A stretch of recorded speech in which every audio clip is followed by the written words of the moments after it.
Hey, what's up? Andrew Kramer here for VideoCopilot.net. Who talks like that? All right. In this tutorial, we're going to take a look at some advanced day-to-night techniques, and we're going to try to achieve some effects like this. Here is the original footage.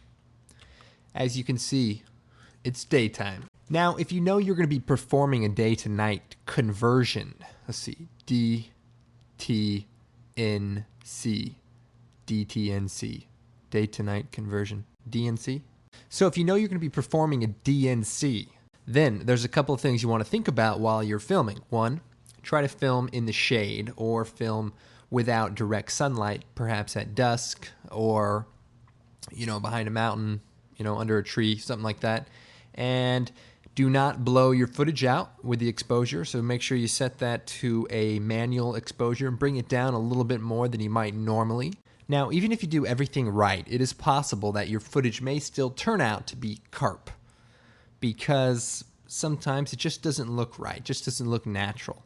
But if you follow these techniques, you might be able to get something that looks pretty good. Now, you probably noticed that I said carp instead of crap, and the reason why was not to be polite, although it works out that way.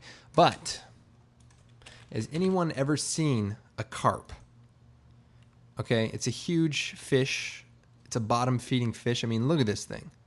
And that's why you say, holy carp. Holy carp, Batman. Anyway, back to it. Here we have a truck, and what we're going to do is get the process underway. So with the footage selected, we're going to choose Effect, Color Correction, Hue and Saturation, and Effect, Color Correction, Curves. And what we're going to do is bring the saturation down just a little bit. Now, when there is no light, there is no color. So we want to bring the color down just a little bit. Now, tinting your footage blue is more anecdotal, but it does help to sell the effect. So we're going to go ahead and do it. But first, we're going to crush the whites by bringing this top point of the curves adjustment down for the RGB, then adding a nice contrast curve like that. And then I'm going to go to the red channel, and we're going to bring the red channel down, which kind of adds a little green, and then we're going to go to the blue channel and bring it up, which adds a little blue. We can also bring this up too, and that kind of adds a little more blue to the sky. So first step, that's it. And we can come back and adjust this a little bit more a little bit later. But first, let's duplicate our footage. And what we're going to do now is we're going to bring this even darker. So instead of focusing on the overall image, we're going to use the second instance to focus on the top sky. Make sure your hue and saturation and curves are reset for the second copy. And again, we're going to crush the colors all the way down. Crush them good. And then we're going to take our hue and saturation and bring it beneath our curves adjustment. And we're going to turn on the colorize. And we're going to spin this around till it's blue. Maybe bring the saturation up just a bit. And play with the contrast a little bit here.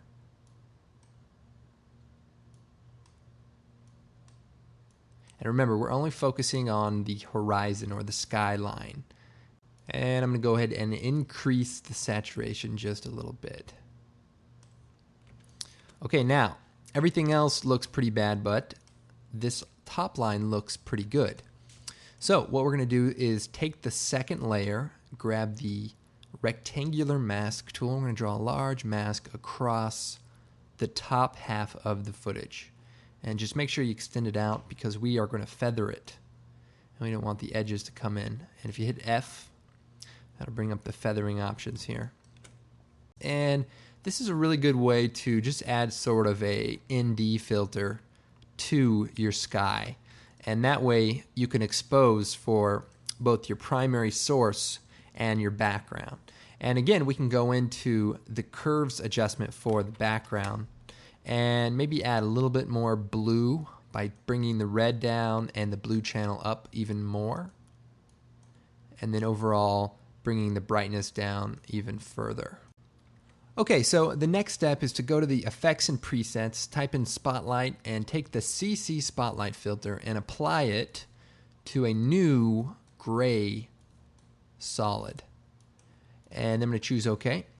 And then we'll apply the filter. Now, the great thing about the spotlight filter is it does create a nice fall-off light and create some great characteristics for what a real light does. So we're going to adjust the parameters here. And I'm going to set the height down to about 20. And then we're going to bring the cone angle in and the softness out. Let's see here. We'll increase that some more here. Okay, so these settings work pretty good. And we're going to change the render option to light only.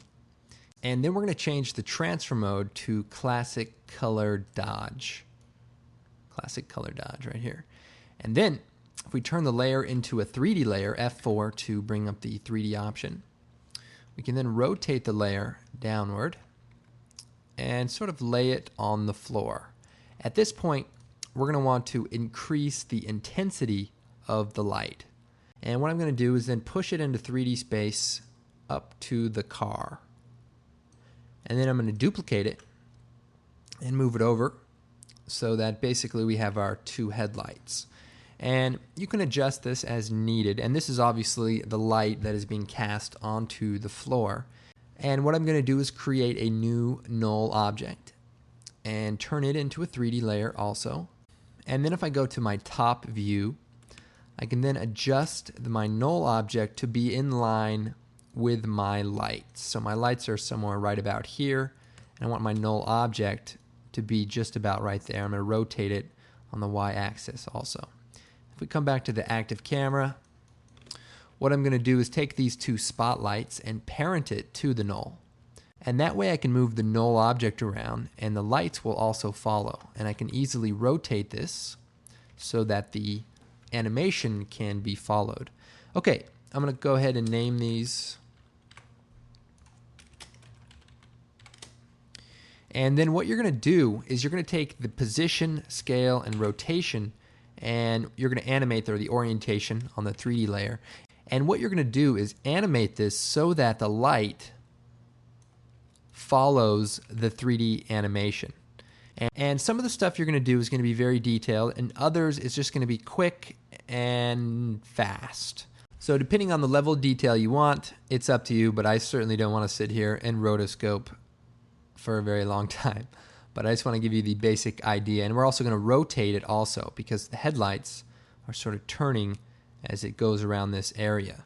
And you'll notice that even with a few keyframes, it can look pretty good. Obviously, you want to make sure your animation is right on. I can probably lose this middle keyframe for the orientation, and that way it's constantly rotating.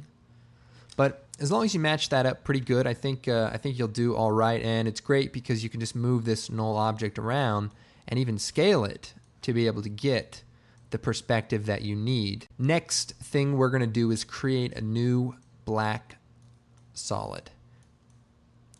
Choose OK. We're going to make the headlights. And I'm going to choose Effect, Generate, Lens Flare. And we'll use the 105mm prime. And we'll set this right into the middle. And then we'll choose Effect, Color Correction, Curves. And we'll just crush the black a bit so that it's black on the edge and not a bright color. Then we'll choose Effect, Color Correction, Hue and Saturation. And we'll colorize the lens flare, maybe slightly yellow, maybe about there. And then if we hit F4, we'll change the transfer mode to Add. And what we want to do is scale this down, and we do not want to see a sharp edge right here. So just keep bringing this over until that disappears. And we can also bring it in a bit so that we have a hotter spot in the middle. That's what's great about adjusting it with the curves. And then we're going to take this and we're going to position it onto the light. And we're going to scale it down, and then we're going to duplicate it and move one over to the side. And you can always scale one down so that one's brighter and the other is, not pointing directly at the camera.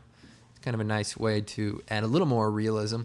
But basically, you're going to take the position and the scale, and you're going to keyframe these two parameters, and you're going to go through your animation, and yes, you're going to sit here and animate these to line up with the headlights. Now it's so bright and blown out that you do get away with a little bit, but I will tell you, it is a pain. So go ahead, have fun. You can track it, of course, if you're using a shot that's not as dynamic, where the car's coming forward at me and turning and getting larger all at the same time. But if you just do a simple, car driving by or something like that, you can obviously track this and make it a lot easier. But otherwise, just kind of go in there, middle of frames, and just line it up. It won't be the end of the world. And then when it gets to a certain point where you can't see it, you can mask it off or even fade it out or something like that. Let's see here. So, but anyway, for the gist of it, I'm going to shut off the null object here temporarily. You can get the basic idea of what we're trying to create. Now, of course, we can create the light beams, the actual light, like if it was dusty and the light was traveling through the dust and kind of lights it up for volumetric lighting. But in reality, you don't actually see that very often because, light doesn't always travel through dirt. I mean, we're on a dirt road here, but there's no logic to what I'm saying. No, you know what I'm saying. Driving down the street or something and there's not a lot of dust, no volumetric. So the idea is to create what is cast and then create the light sources. But that's that. So the key here is making sure that you have some specular highlighted areas so that it doesn't look so fake. And that brings me to my next step, and that is, say there's houses in the background or windows or something like that. What you can do is create a new solid, like an orange, light orange solid, and make a little mask. Or if you take the pen tool, you can draw a very detailed mask. And say, for example, there was a street light up here somewhere, and we wanted to add a little glow. That's how we could do it. And obviously we want to track that into the shot also, either by keyframes. And if there's windows, you just kind of light the window up using this same technique. And that way it creates sort of a nice, lit up looking effect. And if we go back to our Google image search, say we look for night house, you'll probably find some images of what a house looks like at night. And you can kind of get some ideas on how the illumination should probably look and use that as sort of a reference for what you're going after. So obviously at nighttime, incandescent lights or indoor lights look orange or yellow, so we want to try to create that effect. Also, feel free to use the spotlight to create sort of the fall off from a porch light. You see how this light is hot right here and slowly falls off in the direction of the light. So that's something you want to keep in mind when you're putting together a shot on your own for a city or for a housing tract. Also, I have another example that I want to show you, and that is this shot. And I took this picture from siliconimaging.com. They have a great 2K high definition camera, sort of an open source kind of camera.